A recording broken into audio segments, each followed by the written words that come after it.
نغمہ. نغمہ Arabic origin کا لفظ ہے. اس کے معنی ہوتے ہیں راگ، دھن، گیت، اے سانگ، سویٹ وائس یا میلڈی.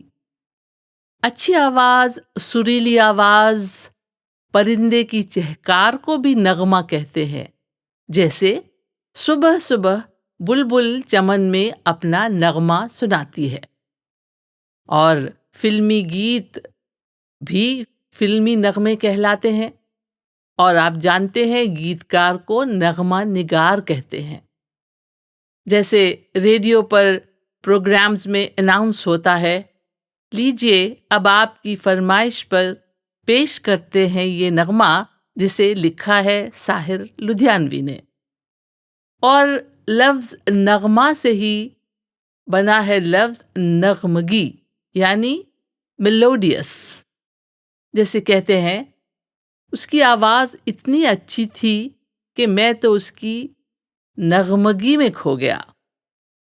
لفظ نغمہ کے کچھ کمپاؤنڈ ورڈز ہیں، جیسے نغمہ سرائی. نغمہ سرائی یعنی سنگنگ اے سانگ، اور اسی سے لفظ بنا ہے نغمہ سرا. نغمہ سرا کا مطلب ہے گانے والا.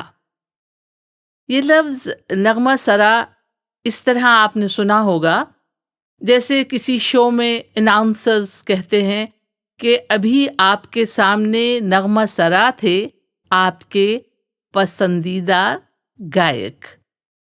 اور نغمہ لڑکیوں کے نام بھی ہوتے ہیں. نغمہ کے تعلق سے یہ شعر سنیں.